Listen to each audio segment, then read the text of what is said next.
Welcome back, everybody, to the Nosebleed Sports Podcast. I'm Chris Witt. Alongside me is my wonderfully, amazingly handsome cousin, Adam Schmidt. Adam, how are you today, sir? Divine. How are you? If I was any better, I'd be you. So we got a little Pantera to start off the day today. So R.I.P. Vinnie Paul Abbott, drummer, co-founder of Pantera, my personal favorite metal band of all time. My favorite workout band of all time. Oh my God! I could throw this on and walk through a workout. Like that. So I once benched 850 pounds because I turned that song on. I believe it. 'Cause it didn't quite get there. I was probably closer to 750, 775. But yeah, pretty close. Any other song, I'm about 80 or 85 pounds. The bar. What's the bar? The bar's like in 50 high school or something. You know, in high school, 45 in high school, I couldn't bench. Like, I just benched the bar. Oh, that was it. I might not have gotten the bar up. I might have gotten it up once or twice. But when I was a freshman in high school, I was 95 pounds, I think. Yeah, I was probably really close. And you were right really there close. too, right? All right, so anybody, welcome back. We are the Nosebleed Sports Podcast. Not coming live to you. We are going to be recording tonight, but we're going to go over a few things today. We're going to start off, obviously, with our red-hot Cincinnati Reds, 9 of the last 10. We're going to get into some a little funny talk about some bathroom stuff. We'll give you a little World Cup update and go over the NBA awards that happened last week. But to start off with, you can catch us on Facebook.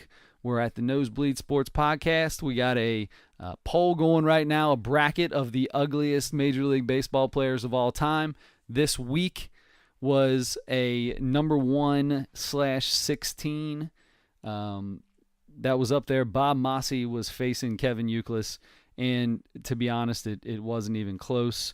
It was 80, I think it was 82 or 83% to Bob Mossie.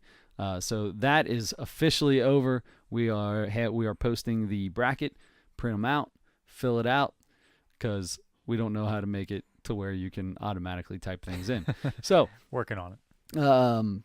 So fill out the poll. Next week will be up, which is, I just had it sitting here a second ago. The 215 seed, which is Willie McGee, right? Willie McGee and it is. Who? It is. I got it right here. It's Willie McGee versus Hideki Matsui. This has some possibilities because there's some good pictures of Hideki Matsui. I'm going to put a good one up tonight. We'll see how it goes. So check that out. Willie McGee v. Hideki Matsui, the 215 seed. My vote right off the bat, Willie McGee, because in my eyes, he's the ugliest man in baseball history. Get on there and vote. Please. Also, join us on the Beat the Streak app. You can catch us. Our group is the Slippery Dogs. We're up to 5 Slippery Dogs in there right now. Not too many. Figured we'd have more than that by now, but that's all right. Check it out. Maybe some of you don't know what it is. Go to the App Store, Beat the Streak. You just pick a Major League Baseball player to get hit every day. My sister joined this week. Did she? Nice. So up to 6. Awesome. Yeah, all right. Should be. Yep. There you go. So, Slippery Dogs. Check it out. If you have the longest streak at the end of the year, you'll get a Nosebleed Sports Podcast gift box, bag, basket, whatever I decide to do. And if you ever get the 20-game hitting streak, I'm going to get you a Nosebleed Sports Podcast t-shirt. That's what I want. I just want to get to 20 just to get that. If you're lucky, I might give you one. I got them designed up. Now my wife's a design person. She's very creative, very talented. She does a very good job with that stuff. So she's been working on it. All right, so let's kick it off, man. Red Hot Reds. Everybody's been waiting for us to get deep into the Reds, and we finally got a reason to do it. 9 out of the last 10. Give it up for your boys. Way to go. Have people been wanting us to get deeper into the Reds? A lot of the stuff has been, a lot of the comments on Facebook have been, they'd like to hear about the Reds. So. Especially now right after the last couple weeks. Yes. They had a 7-game, I think, 7-game win streak, or was it 7 or 8 game? 8 out of their last 9. They won 8 straight. They've won 9 out of their last 10. Okay. They won again today. 12 out of their last 15, right? Exactly. They swept the Cubs in a 4-game series over the weekend. Yep. Great American Ballpark. They just took 2 out of 3 in Atlanta. Yep. Who the National League East leading Atlanta Braves. And today, that was what they did. They finished off the Brave series today, winning 6-5. So had to come back because they had a rough fourth inning. Our man Castillo still seems to be the one starter right now that's still struggling, and he's supposed to be the number one bright prospect out of all this whole group. And Romano's looked good here lately. Malley's looked good here lately. Go ahead, say it. He looked good yesterday. He looked good. Last 2 games. His last 2 games, he looked all right. But the 4 before that, he was terrible. So Matt Harvey's. I mean, he's pulling his weight. Maybe we can get something by the trade deadline for him. And if you get anything for him, it's better than nothing. So absolutely good to go. Iglesias, as always, pitching great. The bullpen has been pretty good. Michael Lorenzen the other day, home run. Yeah. Home run. So if you can't pitch very well, you might as well step up to the stick, right? They're talking now about the possibility of using him in the field. And in certain emergency situations, probably. Right, sure. I mean, look what the Cubs have been doing. They've been doing all kinds of goofy stuff. They brought a guy in against the Reds the other day and gave up a bomb to Joey Votto. Why he was – I still don't understand the whole thing that Joe Mann's doing where he leaves a pitcher in and moves him and brings a guy in to pitch, and then it's getting a little weird. But that's beyond the point. He's a genius. I don't understand because I'm an idiot compared to Joe Madden. I guess. My favorite Joe Madden quote of all time when he got hired as the Chicago Cubs manager, he was doing they were doing whatever it was, his announcement in some Wrigleyville bar, and that's where they were announcing him, and he was doing his interview. And first thing he says, he goes, "I'm from Philadelphia, and I'm gonna buy everybody in here a drink." And he said, "First round's on me, and when you're from Philly, that means a round, and that means a beer and a shot." And the whole place went nuts. Wow. I was like, this dude knows how to win over a crowd right there. Kidding. He knows how to win over a crowd. Especially there in Wrigleyville. Yes, there's no doubt about that. Awesome, fun place. Awesomely fun place. So, all right, so let's get into it, man. I mean, these Reds, by the time the All-Star break gets here, we're creeping our way out of the cellar. Best team in baseball. Yeah, I mean, right now we're only 4 games from being out of last place in the National League Central. That's because the Pirates got bad. We are currently 12.5 out of first place. But to get into it, I mean, we're only 9 games out of getting into this thing, into making it interesting. To be honest, 9 games is not bad. Now, the real thing is this team going to be able to keep it up? Yeah, and I don't think they'll keep this. I mean, no team. The Red Sox, the Yankees, those teams are not even going to win at an 80% rate for over the course of an entire sure the last 3 quarters of the year or the last half of the year. So yeah, I certainly don't think the Reds are set up to do that yet. But it's so much more exciting now. After a 3-15 start, they're 3-15 under Brian Price, and then they brought Jim Riggleman in, 31-31 under Jim Riggleman. He is officially 500 as of now, which is very interesting. People have been, I've seen it on the Twitter, and it's been on the radio a couple times about this, take the interim tag off of Jim Riggleman. All that means to me is give the man an extension, is to actually sign him. Because if you look up Jim Riggleman, it doesn't say interim manager. He's the manager of the Cincinnati Reds. They want to re-sign him now. Is it that time? I mean, are we there? He's 62 games. Well, what do you think? I don't think that it's time yet. I think that this team needs a guy, and obviously this has been a breath of fresh air for this team. Now, at the same time, he's got a whole different team he's working with. Yes. I mean, think about it. Brian Price didn't have half of these pitchers that are on the team now. He was working with a Homer Bailey, working with a Brandon Finnegan. I mean, this team is way different. The offense is even different because Winker's back and playing. I mean, he didn't play he was out for a little while. Schebler's playing now. He's got a full lineup going. It's a big difference. Yeah, his lineups are actually a little bit more consistent now than they were for a while too, because they are. He started putting Scott Schebler in the leadoff spot, and Schebler's really hit the ball since he's been there. He's up to 280 now. Yeah, he put Tucker Barnhart in the 2-hole. Tucker Barnhart can handle the bat very well. He's a legitimate 2-hole hitter. Votto, of course, is third, and then the trio of Votto, Suarez, and Jeanette is as good as any 3, 4, 5 in baseball right now. Period, without question. And Votto got off to his normal bad start, his bad April that he always has. Brian Price was going through that. Brian Price did not have Eugenio Suarez. He missed 16 games in the first part of the season. Yep. He didn't have Anthony DeSclafani. DeSclafani's been good since he's been back. He had maybe a little rough start the first time. The last 3, he's got wins in his last 3 starts. So are you saying that you think that it's a little overboard with the fact that everybody's given Riggleman this greatness that he's got? Because in the beginning of the season, I said this team had the ability to win 70 games. They have the ability to win 70 games, 75 games. I think 76 would have been a mark that I'd say good. They had a chance at it. If this team was healthy the whole time, I think this is the team you would have seen. Closer to a 500 ball team, which isn't going to do anything, isn't going to make it anywhere. We understand that. We're still building, but it wouldn't be this third worst team in baseball, 12.5 out before the All-Star break. It wouldn't be that kind of a bad team. Yeah, and yes, I do agree with you that I don't think it's. I think you ride this out the rest of the season, see what happens the rest of the way. The Reds, could come back out of the All-Star break and play 200 ball again or whatever, and for the rest of the year, and just they could. Votto, I don't even want to say that, but anybody could go down with a big injury. 301 right now. He's back above the 300. Votto, Suarez, Jeanette are all over 300. They're all in the top. They're driving in runs now. They're all in the top.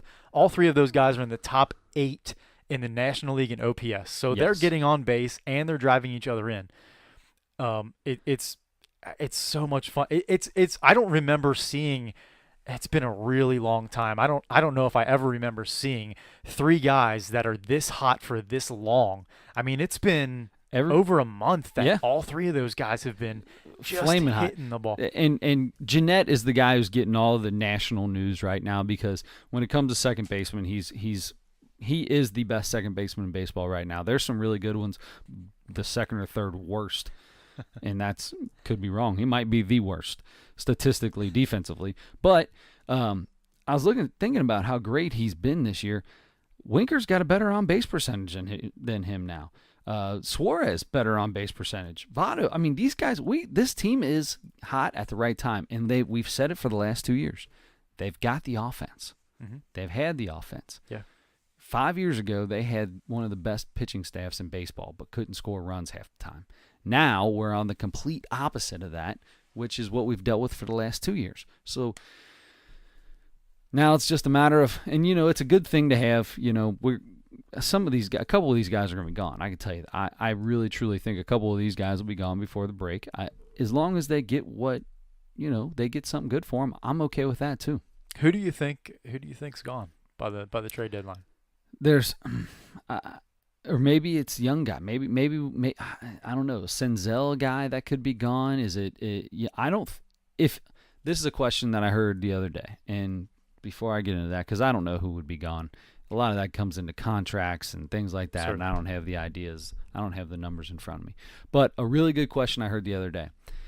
If you were the Reds general manager / owner, well, take that off because the owner won't let Billy Hamilton go for anything. But if you're the Reds general manager, in all honesty, without joking around, is there anyone on this team that's untouchable? That's tough. So right away, I'm trying to get my fandom out of my head. I'm trying to be objective. It's hard. I'm trying to do. I'm trying to get the bias out of here. Very first thing I want to say is Votto, and Votto's probably untouchable anyway for all the other teams because of his contract. Exactly. Nobody wants to deal with that anyway. And by the time he's done, he's going to be damn near 40. Yeah, but I would love to see Joey Votto actually play his contract out and be productive for the next. He's got the ability to do 6-7 it. years, however long he's got left. Yeah. I would love to see him finish his career here. I mean, that would be fun because he's not only one of the best 2 or 3 hitters in the game, but he's, really he's got an incredibly funny sense of humor. It's just fun to follow him. Yeah. You know what I mean? There's a lot of, he still messes with fans all the time and other ballpark. I was at the game Sunday, and he's standing there in the on-deck circle talking to the people in the Diamond Club. He does that all the time. Does it all the time. I love it. Super nice And then he guy. goes up there and flips a switch, and he's the most focused guy in the universe. I mean, he's just so focused. He never gives an at-bat away. Which is a big reason why sometimes he gets a little too upset with the umpires, because he is in complete focus mode, and if he feels like something's off, because the guy's got the best eye in baseball. Certainly. I mean, he's over the last few years when it comes to walks and on-base percentages, things like that. The guy, there's no doubt that he has the best eye in baseball. Leads the National League right now again in walks and on base. Normal, but so. Yeah, I mean he's like 50 points above Suarez, and like you said, where him, Suarez, and Winker and Jeanette are all 375 or above. So anyway, got thrown out the other day, and have you ever noticed about Joey Votto, when he gets thrown out of games, it's almost always a day game. And it's almost always in the first inning. Very first thing always. I thought of. That's so funny. We It's didn't talk about this at all. It's getaway day. He's done, dude. Votto decided he was taking the day off. He's taking the day off. He took a strike.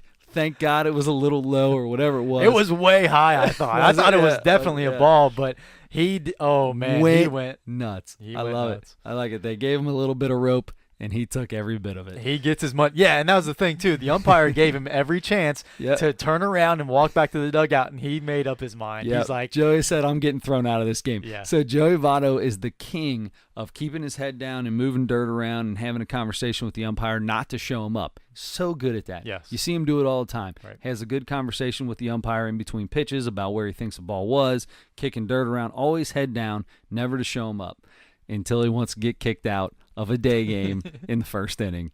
There's none of that going on. Then just so animated, is screaming, just hard gestures, so and oh man, that guy knows how to get kicked out of a game. I'll tell you that. There's no doubt about it. It is so much fun to watch him when he gets angry like that, because you go from knowing this guy who's so funny and it's a little dry sense of humor, but it's a really good sense of humor, and he so incredibly focused when he's at the plate. You can just feel the intensity when he's standing there, and then all of a sudden to just explode. It's pretty fun. His adrenaline gets way up. I'm sure that, kind of like you said, it's his adrenaline is so high when he's so focused in there, and when he feels like he gets the bad end of a call, it's he's gonna let you know when he about it. retires, he might need to get a little anger management. You think so? He gets kicked out of he probably gets kicked out of 4 games a year. You know what I was blown away by? That's his first ejection in over 2 or 3 years. No way! You got to be kidding me.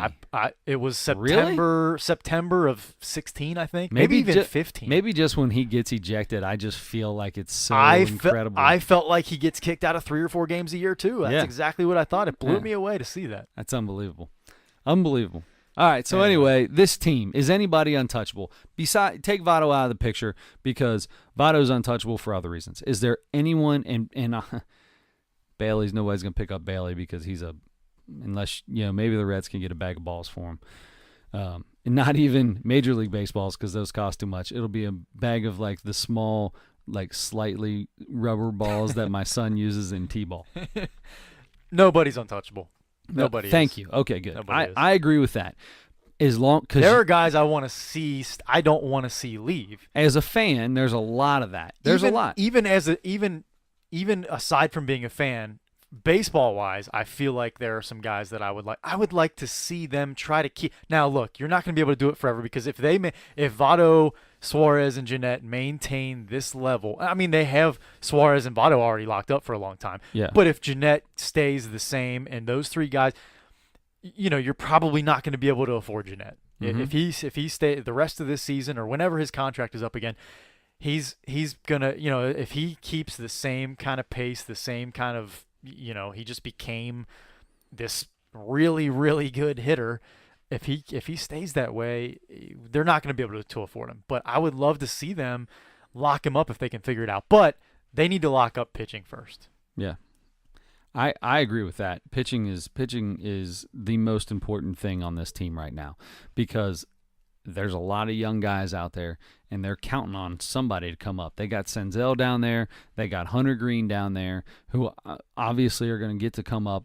I think you'll see Senzel this year. You probably won't see Hunter Green even in September, maybe in September. I don't know.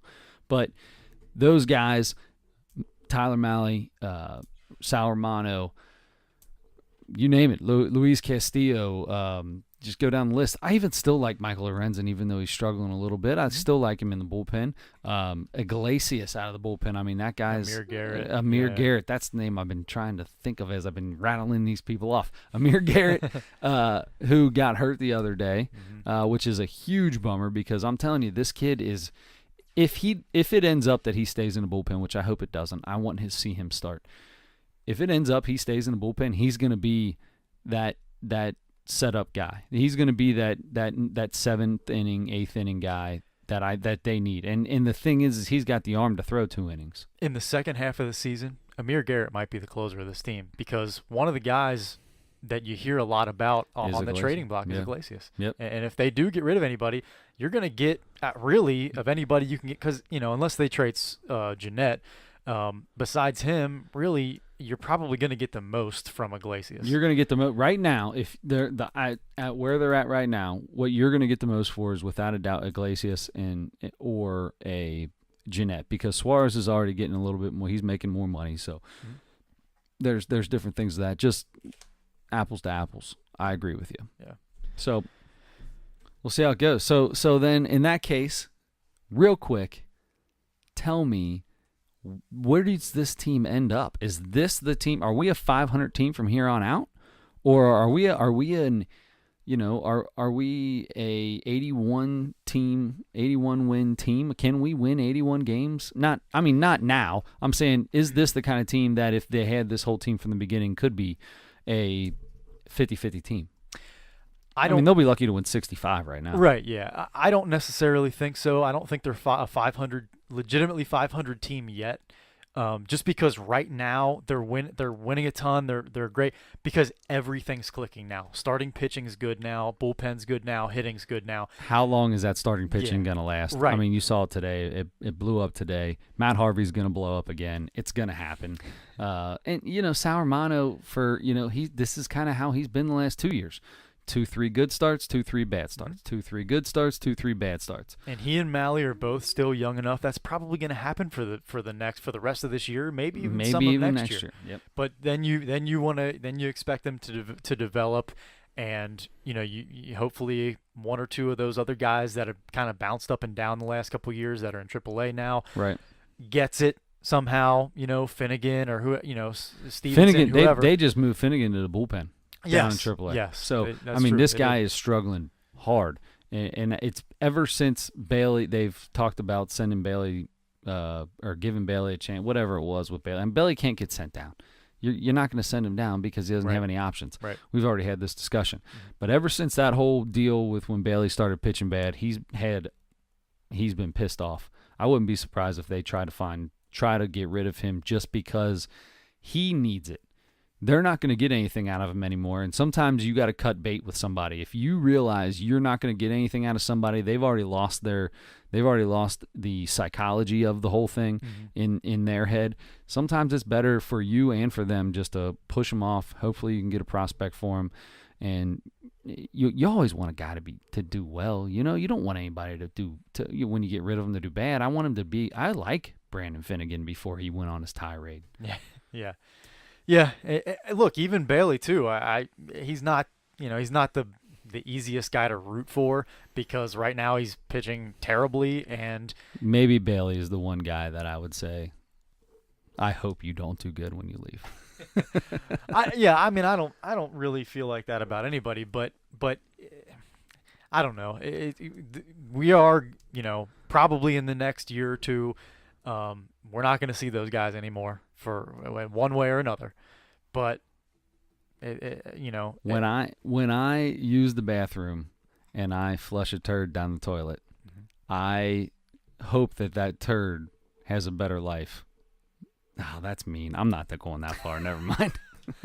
It's interesting that you mentioned the bathroom, though, because the other day I was, as a matter of fact, about a week ago, and then again today, I had the same thing. There's a certain bathroom at work in this one building that I go to sometimes, and it just reminds me. I walk in there, and I've got to.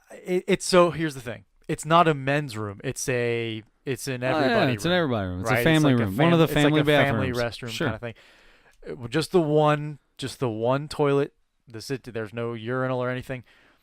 So I go in there. I've got to be especially careful about not littering the toilet seat, right? If I'm Sure. Is there a urinal in this bathroom as well, or is it just the John? No urinal, yes.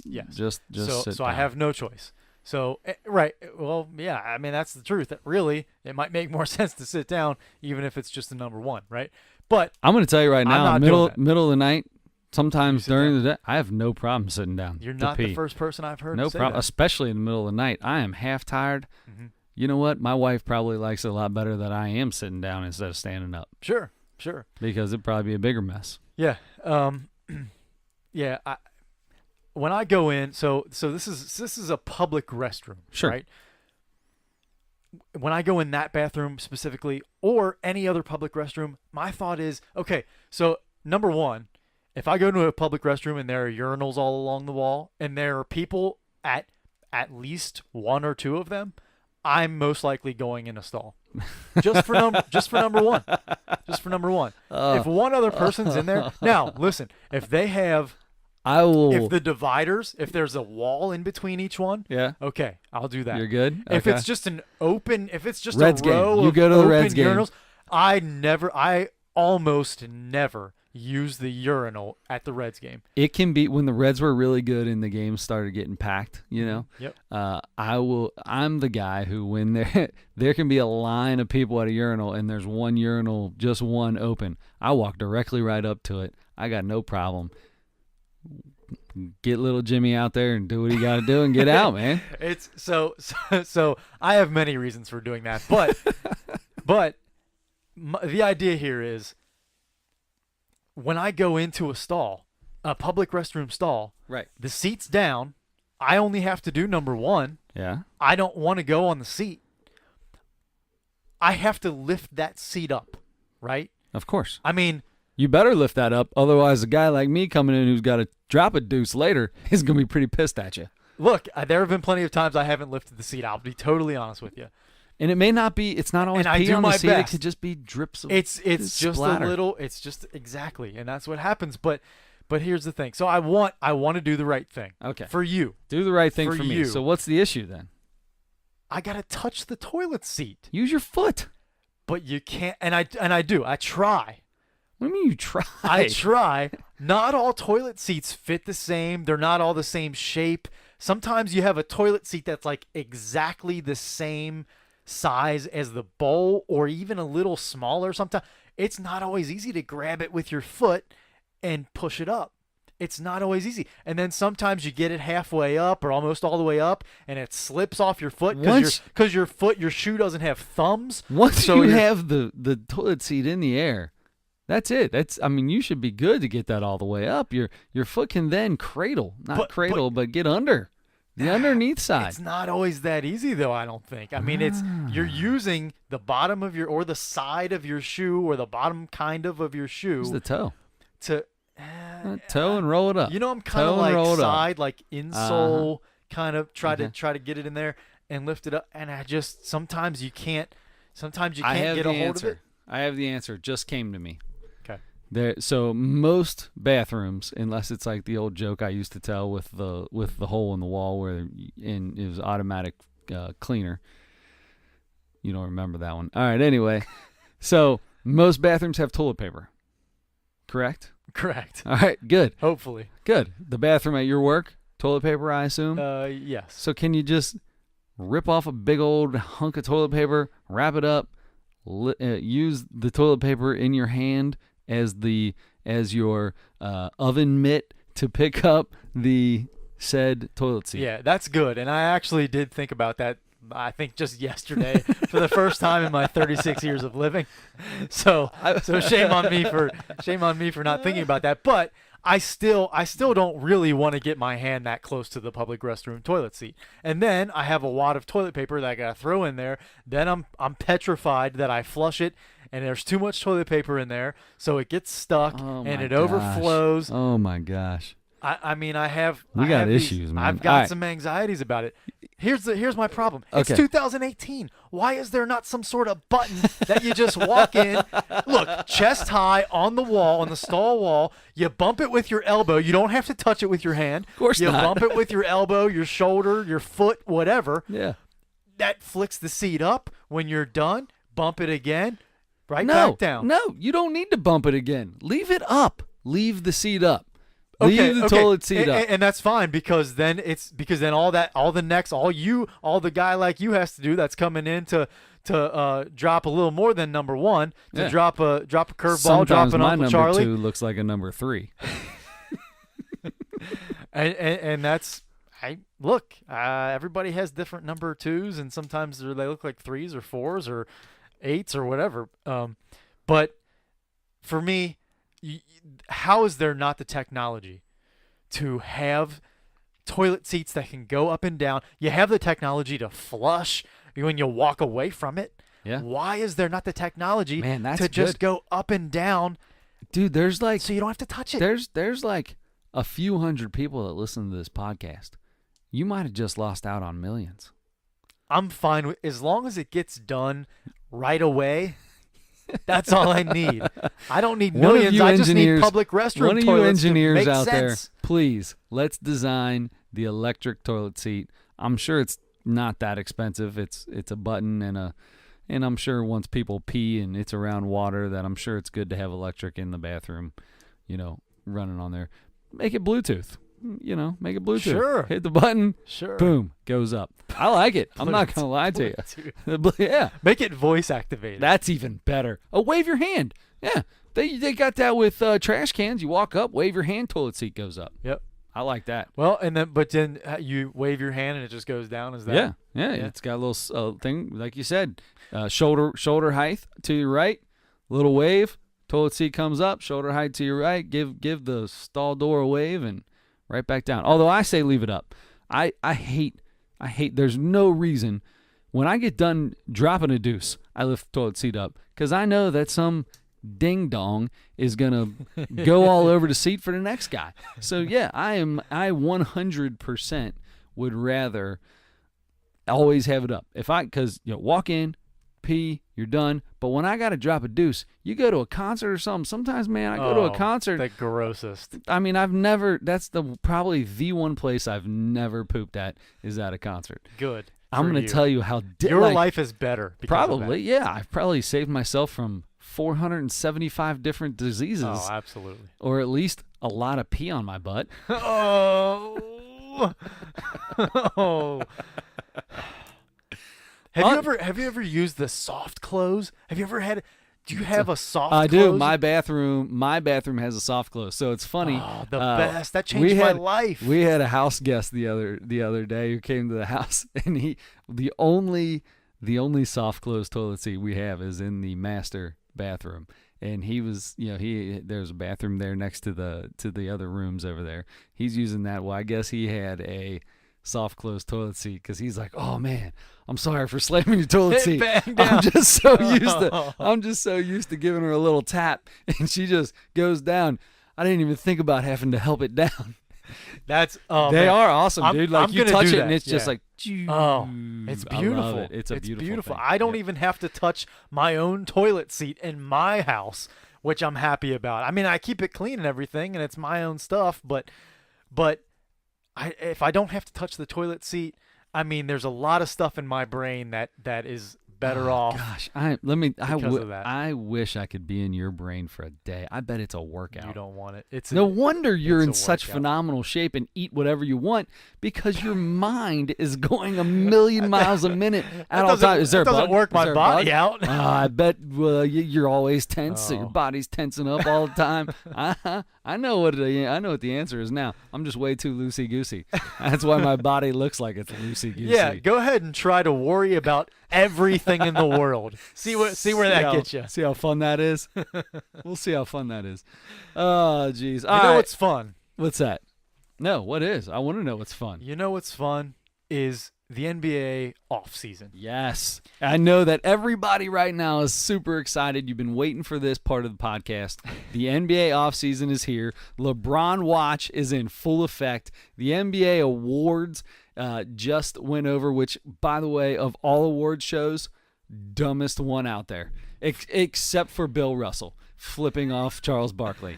Coolest part in the last year, he said he was going to beat a bunch of guys up. I think it was, I don't know if it was centers. The rookie. It was the centers. It was a row of centers, all-time great centers. Beat all your asses or something like that. And then yesterday he flipped off Charles Barkley. Hilarious. Love it. That's my guy. Bill Russell gets away with anything for me. He can do anything he wants. 100%. I love that man. 100%. It's still funny to see him flip off Charles Barkley. That's just weird. Yo dog. Yo old slippery dog. So when I see people flipping other people off, I'm like, oh my God, you are such trash. You are so trashy. You are so like, oh my God, that's what 12-year-olds do because they think it's cool. And then, but this man Bill Russell is 80 whatever, and he does it, and I'm like, Bill, I'm a little disappointed, but gosh, you're just so awesome. It's all right. He's funny. He's a funny guy. He can do whatever. That's in fun. He's just a cool old man. I'll tell you He's a cool old dude. All right, so NBA awards. So I'm going to start off with the first one that I disagreed with, but I want to know what you think. Mm-hmm. Rookie of the Year went to Ben Simmons. And to be honest, everybody was giving Donovan Mitchell a lot. I mean, the more I watch and see this Tatum kid throughout the playoffs, even though it's a regular season award, whatever, I'm going to tell you right now, that Tatum kid he was the best player out of all three of them. Most complete, maybe I'll say, out of all three of them. Yeah, that's maybe. I just watched a YouTube video the other day of him, like, he hit like something like stupid, like 40 straight, not 40, I think it was 28 straight, like quarter court shots, like Steph Curry pull up kind of jumpers from 10 feet beyond the 3-point line. It was ridiculous. Jason Tatum was really exciting, maybe the Celtics' best player, and they went 7 games, and they were a couple of minutes away from going to the NBA Finals without their 2 best players. Jason Tatum was one of the biggest reasons for that. I mean, he was probably as good as those other guys. Yeah. He deserves absolutely to be in and he was. There were 3 finalists. They do it kind of like the Gold Glove Award. Yep. They have 3 finalists pretty much for every award, and then they just vote on that. So it was Tatum, Donovan Mitchell, Ben Simmons. For most of the year, they were talking Ben Simmons and Donovan Mitchell. And then there was even the kind of back and forth where Donovan Mitchell wore the shirt about the definition of a rookie and, trying to say this is Ben Simmons' actual second year, but even though he didn't play the first year. All year long, I was saying Ben Simmons is my Rookie of the Year. I stay with that. I would have, if I would have So voted, you agreed with it? I did agree with it. Donovan Mitchell is right there with him. Jason Tatum is right there with both of those guys. The other thing is Donovan Mitchell led that team. Donovan Mitchell was the leader of that team. He is the reason they were in the playoffs. Ben Simmons was part of the reason. Donovan Mitchell was the reason they were in the playoffs. He was definitely one of the biggest reasons. Quinn Snyder is another reason. Sure. And who was a finalist for Coach of the Year. Yeah. That's what we're getting to next, by the way. Yeah. And then Another award, Defensive Player of the Year, went to Rudy Gobert. He was certainly a big part of that. A big part of that too. But they committed on the defensive end, and then they figured out, especially with Donovan Mitchell leading them on the offensive end, that Jazz team. I think that the most difficult and probably overrated award is the Defensive Player Award. That's got to be, I mean, that is because honestly, there's probably a player that's a better defender, but it's got to be to a guy who gets to play minutes. You got to have a guy who's out there all the time because they got lockdown defenders that come out and play 8 minutes a game, in crunch times and, certain 3-and-D. That's the name of a type of player now, is a 3-and-D guy, which annoys me. Yeah, like the Bruce Bowen type. He was kind of one of the first 3-and-D, right? Yeah, and he was always considered one of the best defensive players. Tony Allen, guys like that. Yeah, Shane Battier. Yep.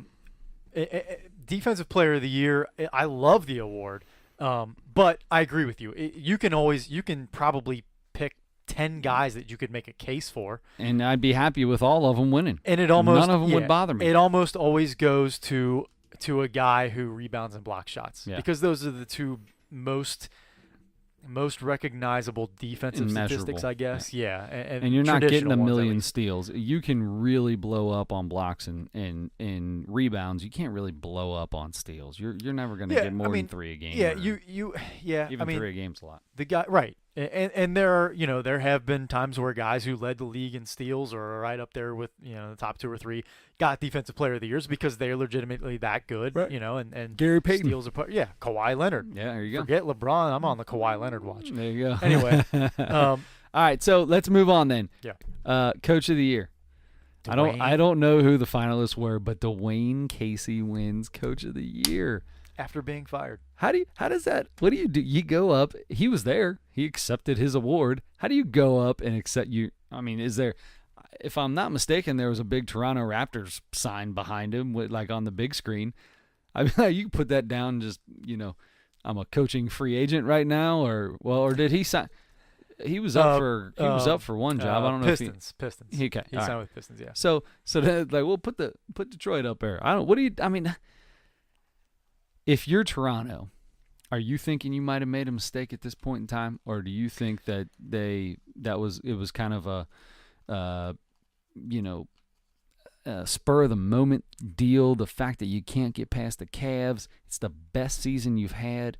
You got the guy who is now Coach of the Year for this team, and you fired him. I think they're comfortable with their decision. I do, because they've been about the same. I mean, they've had 3 of their best years in franchise history in the last few years, and they, especially this past year, was their best one. And Dwayne Casey's been at the helm for those. And I'm sure he's as big a reason as any, maybe the biggest reason that they have been. He got a lot of their bench. They had their bench was one of the best in basketball this year, and they had a bunch of guys that were like, man, who's this guy? If you follow the NBA really closely, Fred VanVleet and those guys. He got a lot out of less talent than a lot of other teams had, and that's why DeMar DeRozan was probably the leading MVP candidate in the first couple months of the season, actually. Yeah. And he had a good year, and Kyle Lowry is a good player. He's all-star level type player. I don't want to overstate anything, but he's a really good guard in the league, and they've had a pretty similar team the last few years, and they're really good. Dwayne Casey deserves a lot of credit for that, and he got it. I mean, he won Coach of the Year. I guess technically he did, yeah. He's gonna go on and be fine elsewhere, and they're gonna bring on somebody else, and then we'll see what happens. Maybe they'll hire Jim Riggleman. He does wonders for teams, that when he takes over. Put Jim Riggleman in, they'll be 500 from the time he starts. Actually, that's a big drop off. That's a huge drop off. All right, so Sixth Man of the Year goes to Lou Williams of the Clippers. That was a runaway. Eric Gordon, it literally was. I'm looking at the totals. He more than doubled Eric Gordon. There was no question about that. And Fred VanVleet, one of my favorite college basketball players of the past 5 years. Let's see. So, most improved. I kind of like this. This is kind of a weird award. is Victor Oladipo really most improved, or was he always that good, just never got to be the man? Well, he was no. I think he was. I think he was that improved, and maybe that is the You case. want to talk about running away with it? Oh, absolutely, absolutely. 5 times the next. He had 99 first place votes out of 101. Clint Capella and Spencer Dinwiddie had really nice years. And their coaches or somebody, they must have voted for themselves. I don't know. Victor Oladipo, Indiana was a surprise team. I mean, they big time, yeah. They were really good. And you talk about Donovan Mitchell being the biggest reason for the Jazz. Victor Oladipo was the biggest reason for the. Wait, you're telling me Lance Stevenson wasn't the reason that they went to the playoffs? Lance Stevenson was easily the second biggest reason that they were so good this year. I hate that guy. I gotta stop saying I hate people. I don't hate him. No, I don't you don't hate him. I don't hate him. Everybody knows. I don't know him, so I can't hate him. No. But he irritates the hell out of me. Look. You're preaching to the choir. I totally get it. I know it. All right, so that's the bulk of the awards. I mean, they got these weird sportsmanship awards and all this other stuff. So here's what we're gonna go to next. This is the one that I really wanted to talk about. My MVP obviously is LeBron James. James Harden wins it. 965 points to 738 for LeBron. Anthony Davis, who I think will be will be in the next 4 years, will be the most valuable player. I think he will in the next 4 years will probably be the best player in the league. But LeBron, man, why I don't like everybody's like, oh, he won so many. He's already won enough of them. Well, he's got 3 in 13 years or 14 years, whatever it is now. Yeah, it's not like he's raking them in. Mm-hmm. All right, so it's time. LeBron was the most valuable player in all of most outstanding. What does most valuable even mean? I mean, what do we have to do if you take LeBron James off of the Cavaliers and put James Harden on it? This team might have not made the playoffs, or they would have been the 8th seed. I agree with you that they would not have. They most likely would not have been as good. I think they would have been a playoff team. James Harden is that good, but could he have got these guys to this team around him to? Is he a leader enough to get this kind of team around him to play well enough to do this with a bunch of scrubs? Here's the thing. You know why a big reason why James Harden won this MVP award is because of Mike D'Antoni. If Mike D'Antoni and James Harden replaced LeBron James and the guy that Cavs, the guy that Allen Iverson stepped over when he hit the 3. Right, Mike Penberthy. No, it wasn't Mike Penberthy. Tyronn Lue. So if those two, you came up with it because of what? I drew a blank. If Mike D'Antoni, I don't know where my head's at. Mike D'Antoni and James Harden replaced LeBron James and Tyronn Lue, and Mike D'Antoni ran his offense with that Cavs team, they might have been better. They might have won more games in the regular season. As a matter of fact, I'm almost positive. Yeah. Even with that same team around him, because it's a totally different offense. It's designed around shooting. It's designed around the way that James Harden plays. So James Harden and Mike D'Antoni could go. I agree with you there. They could go almost anywhere and make the playoffs, just the two of them. Definitely. Because of the way that James Harden fits that so perfectly, and then you get a guy who can distribute the ball like Chris Paul, and all of a sudden you're the best team in the West. Right. The best team in the regular season in the West.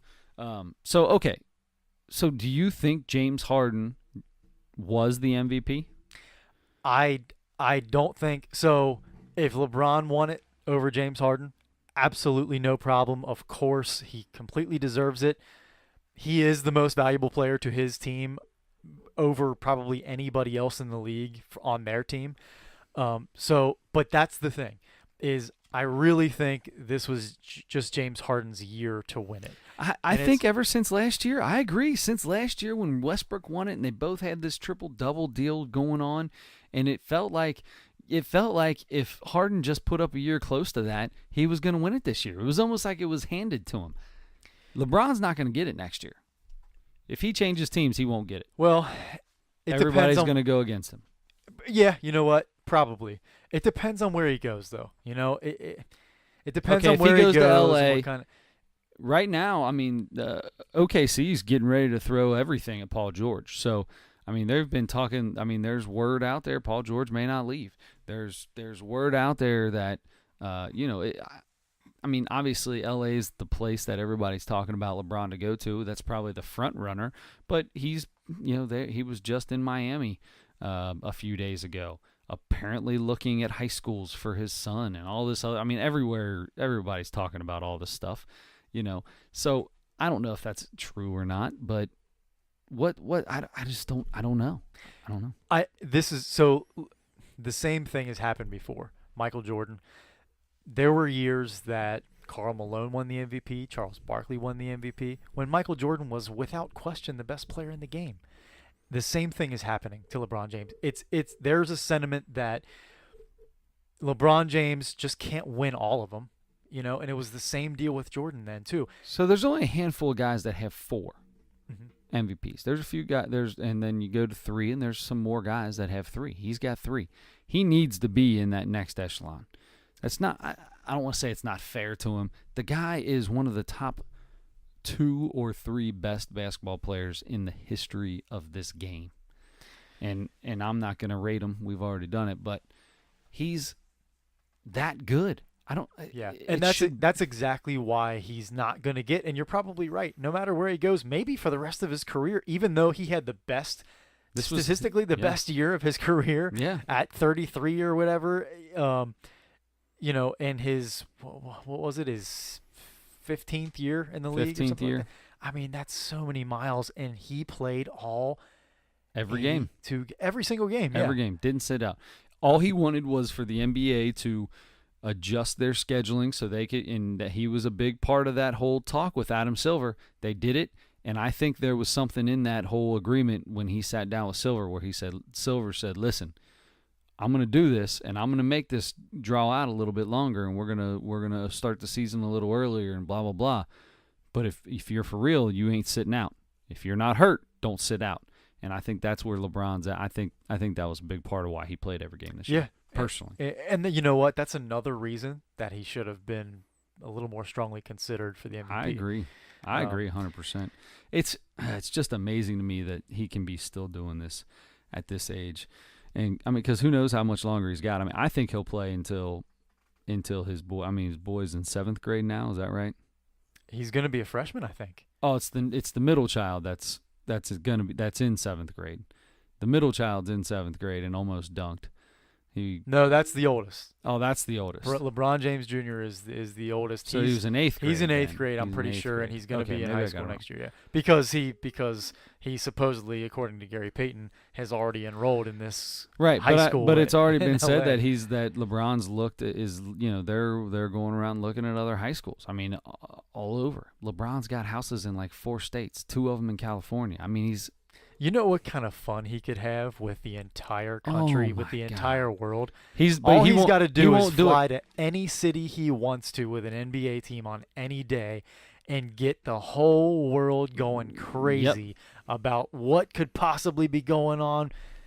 And he could just do that for fun, just to have that much power. Go to Milwaukee and call Giannis and go, "Hey, dude, you want to have lunch?" Oh my God! I don't want to talk about basketball at all. I just want people to see us having lunch. So everyone would flip out, including me. Yes. Oh my! If he played with Giannis Antetokounmpo, oh my gosh! Boy, the two freaks together, the original and the Greek, the original and the Greek. All right, so we're getting pretty close here. I do want to bring up, because it is the most important game. Not important. It's the most watched. Most popular sport in the world. Popular. That's the daggone word. I appreciate you figuring out words for me today. The most popular sport in all the world. The World Cup is going on, and Germany has joined both France and Italy. The last 3 winners of the World Cup all have been eliminated, none of which will be playing in the knockout round. Yeah. So, sorry about that. It's kind of a bummer. There's some good teams in this knockout round, though. Have you been looking at it? Have you been watching the World Cup at all? Of course. Kidding me? Yeah. Of course I have been. So, who's your team? It's well, aside from Team USA, obviously. Team USA is too good for Russia. We stayed home. Right. It wasn't going to be a challenge, so obviously they All right, decided not to so go. check this out. So the knockout round is getting ready to start, right? So we got a couple teams left to be put in here, and I'm not going to go over all that. That's way too much into this. Uruguay, Portugal, go. Uruguay? Is it Uruguay? Mm-hmm. Uruguay, Portugal, go. I take Portugal. That a boy. And what's the reason? Because I like a good front porch. Like it. France, Argentina. Oh, Argentina has the messy guy. He's real messy, kind of dirty. Apparently, if he doesn't win, then oh my gosh, he's way overrated or something. So he got the nickname Messi because he always eats a big meal right before the game and has food like he eats, in his beard I think and he everything. Eats either spaghetti or lasagna Probably. and always has tons of sauce all over his that'd be my guess. all over his jersey. Yeah. Anyway, that's what I heard how he got his nickname. But so this is the Manu Ginobili versus Tony Parker game. This is Manu versus Tony. Yes. So give me Argentina because I know that's the truth. I'm with you there. Let's go, Manu. Yes. Yeah, so he loves soccer too. So far we're front porch and Manu Ginobili. Mm-hmm. All right, so here's the big game, and I think this is going to be the most exciting game in the first round of the knockout round of the World Cup. Brazil v. Mexico. It's not a game. I apologize, all of you people. If anybody gets mad at me for calling it a game, don't listen to the rest of our. It's not a friendly either. No, it's not a friendly. It's very, very unfriendly, and it's a match, and it's on the pitch, and we're ready to go. Oh, a match on the pitch. Starts with the time at 0. The time starts at 0. Really screws me up when I'm watching games. Think the game's almost over, and I'm like, 90 minutes left. Holy cow. That's too long. That's way too long. It's already been an hour and a half, 2 hours. All right, so Brazil, Mexico. Brazil, Mexico. You know what? The easy choice here would be Brazil because they're historically, the best. Are they? Yeah. I know they haven't won the last 3 World Cups because it was, or the last 3 were, what did I just say? France, Italy, Germany. No Brazil in that. But they've won several World Cups in the past. Okay. They are a soccer power. I believe you. Now, also, greatest soccer player of all time, Pele, Brazilian. Oh, was he? Yes. See? Didn't know that. But is Brazil the ones that have the that stud? The guy's like the most beautiful man in the world. What's his name? What's the soccer guy's name? Ronaldo. Last time yes. I said Beckham, and you were like, "You're an old idiot." Now I gotta look up Ronaldo again and find that. Oh, there's a funny statue of Ronaldo. Just because Brazil seems like the easy pick, I think I'm going Mexico because he is Brazil, by the way, and Ronaldo's not the big sexy guy. Cristiano Ronaldo. There he is. Yeah, big time. Okay. Lionel Messi, Cristiano Ronaldo. You like what you see, huh? Oh, he's a stud. Okay. I'm going Mexico. They're our neighbors. Let's root for our neighbors. Why not? I'm going Cristiano Ronaldo because I think this is the guy. They're our downstairs neighbors. Downstairs? Oh, this is 100% stud. Look at that stud. Oh, is he the one that has the real weird-looking bust in whatever Hall of Fame he's in? Well, the one I showed you was Brandy Chastain last week. Right. But, yes, Cristiano Ronaldo, apparently they named, I think it was an airport after him. There it is. Cristiano Ronaldo Airport. Oh, my gosh, that's so great. There it is. Please look up Cristiano Ronaldo. That's actually not that bust. Far off. I mean, look, his eyes are like this dude is perfect. Okay, he's 100% perfect. This dude, that's a good eye. One eye's an inch and a half taller than the other. Yeah, his head is bigger on one side. Definitely, teeth look like they're fake. Holy they cow! Are fake. It's made out of brass. Well, I mean, it looks like if that was a real person, those teeth would be dentures. I have no idea if it's made out of brass. I'm sure it's not made out of brass. Bronze, dude. That's bronze. Of course. Yeah, that's bronze. Come on, get with it. Yeah, and hey, they might end up with the bronze medal at the World Cup. I'm taking Brazil. You take Mexico. Spain, Russia. It's in Russia. Oh, I'm taking Spain. Spain's like the number 1 team. I'm taking Spain for the Gasol brothers. Oh, okay. I like that. I'm taking Spain as well. Why? What's your reason? My reason for taking Spain is because I'm pretty sure they're the best team in the country. They are the best team in the country of Spain. And then I almost said nation in the world. Oh, Christopher. You were 100% right about that. I was. They are the best team in the country of Spain, or in the nation of Spain, you slippery dog. Croatia v. Denmark. Oh, give me Croatia. Why?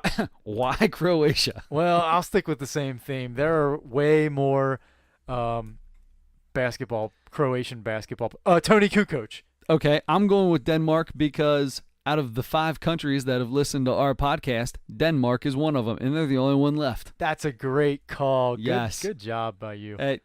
Big props to the guy who listened from Denmark. Philippines, Nepal, and New Zealand as well. We love you, but you're not in the knockout round. So, sorry.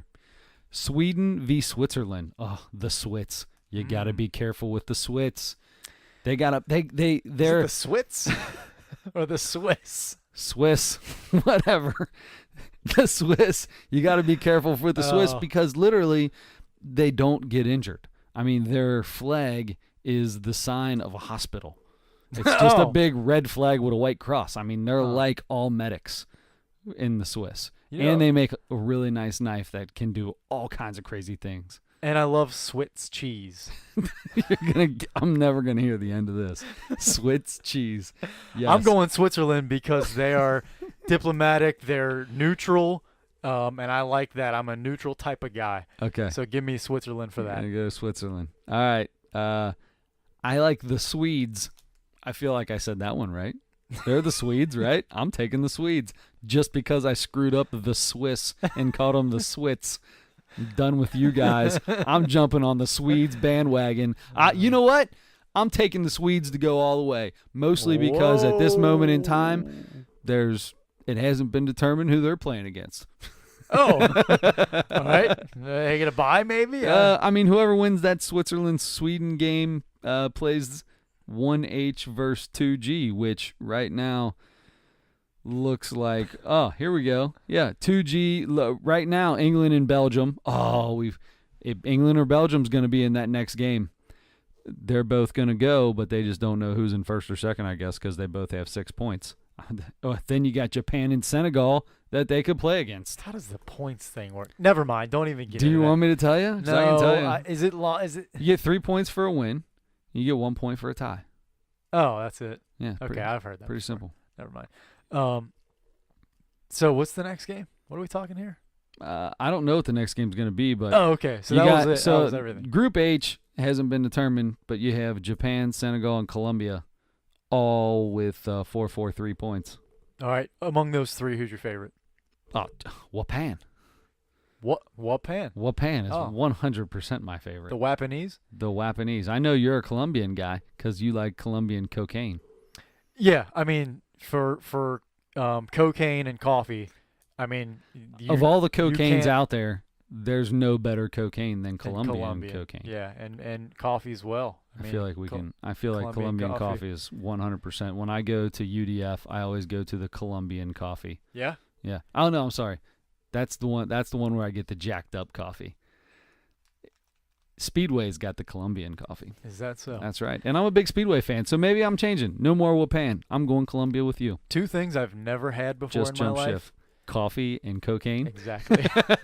So are you no longer going for Colombia? No, I'm staying with Colombia because, look, they've got the economy because of those 2 things. Because of those 2 them. things. All right, we're big on the economy. England, Belgium. Who's your favorite between those 2? They're not going to play each other in the first group, but they're both in Group G. They're both getting out. They'll both be in it. Give me England because they speak English. Give me Belgium because they make waffles. Oh, waffles are good. Waffles are good. I want to go to Taste of Belgium.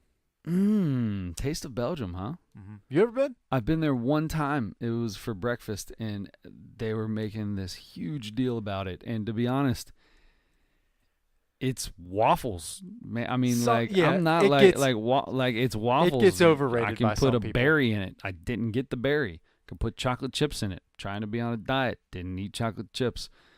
Whipped cream on it. Be honest, not a whipped cream fan. Big whipped cream fan on the waffle. Chicken the chicken and waffles there with the hot sauce on the chicken. I'm just a syrup guy. I just like to make sure that And syrup, yeah. that there's syrup in between in each little square in my waffle. I'm 100% with you. Or I'll give it like a quarter turn, and I'll have diagonal diamonds. I make sure that I have straight, and I got squares. Quarter turn. Now all of a sudden I have a whole waffle full of diamonds. Try it. That's artistic. You eat your waffles artistically. Thank you. I just give me an overflow of syrup on my waffle. Are you a waffle guy or pancake guy? I probably take waffles over pancakes. Waffles over pancakes. French toast over both easily for me though. Really? French toast easily. Yeah, for man, me. it's been a long time since I've had French toast. I need to make some French toast. My kids have never had French toast. You're kidding me. No, they've had French toast sticks that were in the freezer that are not good. Same. Not the same. Not the toast in the egg and all that stuff the way mom used to make it. Treat yourself, man. I think I might do that. And your kids. I haven't had bread in a long time now. 25 lbs, by the way. Congratulations. That's Thank beautiful. You. I appreciate that. I got good for you. Another 10 pounds, another 15 pounds to get to my 15 pounds from now, and I will be at what I got married at. Another 20 pounds, and I'll probably be what I should be at for my height. Yeah. For your height. I'm 4'6". How many pounds until you get back to when you were running cross country in high school? 50 pounds. I'd have to lose another 50 pounds. Because you were like 105. I was 130. I was 135 140 when I graduated. And I'm 185 right now. That's a lot of weight. 185 40 pounds is a totally, completely normal man. Yeah, sure, but I'm not built like a normal man. I have, no matter how fat I get, my arms will always be the arms of the skinniest person in the world. I have same. my curl, like people will go in and be doing curls, and I'll be like, yeah, I'm like $2 I'm curling like 20 pounds. Oh, totally me. Barely, and everybody else, if you're 200 pounds, you're probably curling like 50, 60 pounds. I don't know, because I don't work out enough. I don't lift free weights at public gyms or any type of weights at public gyms. Just so the girls don't see it. Holy cow, it's so embarrassing. Girls, guys, anybody. I don't want to be seen. Oh, God. I have a set of weights in my basement, and, every other year I go down there. And get a good lift in. I turn on Pantera. I hear you. Get a little walk. Lift a quick 850, throw a quick 850 up on the rack and pump it out. Do it. I'm done. Squat about $1,000. Yeah. All right. We appreciate you listening, everybody. Thank you so much. This episode of the Nosebleeds is coming to a conclusion. Please catch us on Facebook. We're at the Nosebleed Sports Podcast. We are on iTunes, SoundCloud, YouTube, CastBox, all. Please subscribe. Hit the subscribe button. I'll tell you what, everybody that subscribes this week, I can see who you are. If you do it on iTunes, for some reason my iTunes stuff is all screwed up, text me or email me or put Facebook me or put something in the comments saying that you subscribe to it. But I can see you on SoundCloud. I can see you on YouTube. If you subscribe, give me your shirt size in the comment section. I'm giving you a Nosebleed Sports Podcast t-shirt. Hit subscribe. Like it. I don't care if you like it. Just subscribe. I'm going to unsubscribe and then subscribe again this week. You don't count. If you already are a subscriber, I apologize. We love you way more than anything because you're a subscriber at this point in time, but you're not eligible.